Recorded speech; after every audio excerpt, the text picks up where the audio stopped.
Qui étaient présents le 7 février à Rungis n'ont sans doute pas oublié le témoignage de Simone Héricourt, cette Calaisienne qui, pendant que le régime donnait des centaines et des centaines de milliers d'euros pour l'arrivée de clandestins, allait se faire expulser.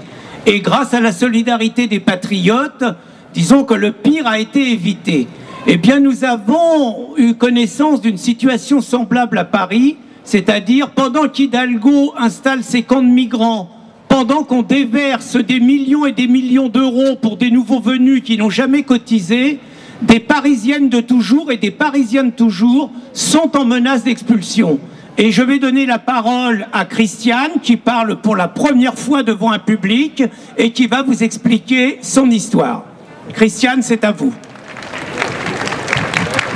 Bonsoir, je me présente, j'ai 66 ans, je suis mariée, retraitée, et j'ai une fille, enfin j'ai la joie d'avoir une fille qui est de 29 ans, qui est journaliste.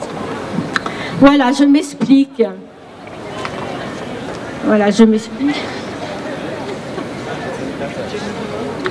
Je m'explique. Voilà, j'étais une toute jeune fille. Lorsque ma mère est partie de Paris. Elle m'a laissée dans un taudis insalubre, à Saint-Ouen, dans un quartier malfamé et très déprimant. Et en 77, enfin plutôt en 76, j'ai été embauchée dans une grosse société. Et là, par l'intermédiaire d'une assistante sociale, je suis passée en priorité pour avoir un appartement HLM de 35 mètres carrés. C'était en 1977. J'étais très contente. Le loyer n'était pas très élevé, en adéquation avec mon salaire. 13 ans après, je me suis mariée et j'ai habité avec ma fille et mon mari dans le même appartement sans qu'il y ait quelque incidence sur ce loyer. Mon mari était artisan, moi j'étais secrétaire et mon mari s'est enfoncé dans les dettes. En étant artisan, il n'arrivait pas à assumer ses charges et il s'est enfoncé au fur et à mesure dans le non-paiement des charges du RSI notamment, qui se levait parfois à 7 000 € tous les trimestres, l'URSSAF, la TVA et les impôts qui étaient très très élevés.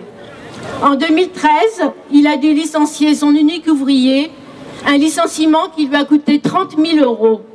Alors qu'il n'avait pas de trésorerie, il a été obligé de jongler avec sa trésorerie. Alors j'en viens à mon problème, une injustice, une très grosse injustice. En janvier 2016, notre loyer de 600 € est passé à 1 600 €. C'est-à-dire qu'il avait pratiquement triplé. Donc, lorsque j'ai reçu la feuille me signifiant ce loyer de 1 600 €, j'ai cru bien tomber dans une attaque d'apoplexie. Mais bon, je me suis dit, il y a sans doute une erreur sur la somme, c'est pas possible. Mais quelques voisines m'ont dit de me battre, d'aller me plaindre. Je suis allée à la mairie de Paris. La mairie de Paris qui m'a envoyée à la maison de la justice. La maison de la justice qui a écrit au médiateur des HLM, mais en vain. J'étais donc obligée de payer ces 1 600 € par mois que nous n'arrivions pas à assumer. Nous payions quelquefois que 1 000 €, 700 €, 800 €. Au bout du 9e mois, nous sommes arrivés à avoir une dette à Paris une dette pour Paris Habitat de 8 600 €. J'ai donc été convoquée aux HLM, rue d'Auteuil, et on m'a demandé ce que je comptais faire pour épurer ma dette. Alors j'ai dit que épurer une dette de 8 600 €, alors que nous devions payer 1 600 € de loyer, c'était mission impossible. Alors on m'a signifié que si je ne payais pas le plus vite possible, je serais expulsée avec mon mari après la trêve hivernale de 2017, c'est-à-dire mars 2017.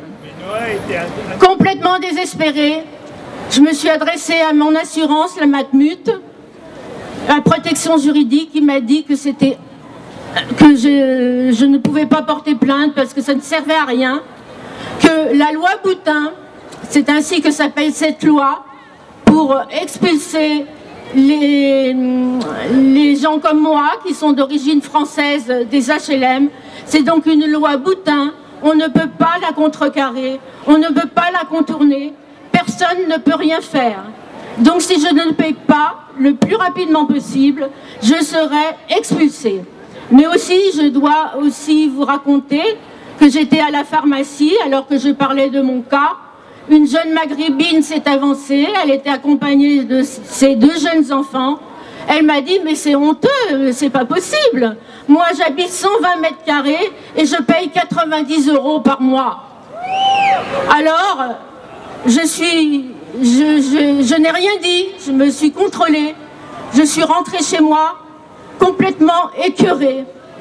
Et donc, j'ai été convoquée, comme je vous l'ai dit, aux HLM, l'assistante sociale, et je lui ai répondu, madame, qu'est-ce que ça vous fait d'expulser des Français de 60 et 70 ans dans la rue?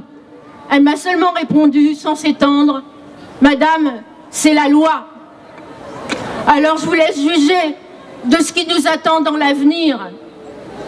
Le socialisme ne s'arrêtera pas, ne fera tout pour nous éradiquer, car le grand remplacement, je pense qu'il est largement dépassé. Je ne sais pas si vous savez que l'arabe, la langue arabe est maintenant obligatoire dans toutes les écoles de France et de Navarre. Je dis bien obligatoire à partir du CP, enfin bon, la petite école, quoi. Donc, nous sommes rentrés dans un engrenage que si les Français ne bougent pas, les Français comme moi, là je prends un peu d'assurance pour parler, que si les Français comme vous et comme moi ne se bougent pas, nous serons bientôt morts, nous nous ferons égorger. Ça, je peux vous le dire. Nous nous ferons un jour ou l'autre égorger. Voilà. C'est comme ça, et ben, je vous souhaite une bonne soirée. Et portez-vous bien, et faites attention à vous, car les rues ne sont pas sûres de nos jours, surtout la nuit. Voilà. Merci de m'avoir écouté.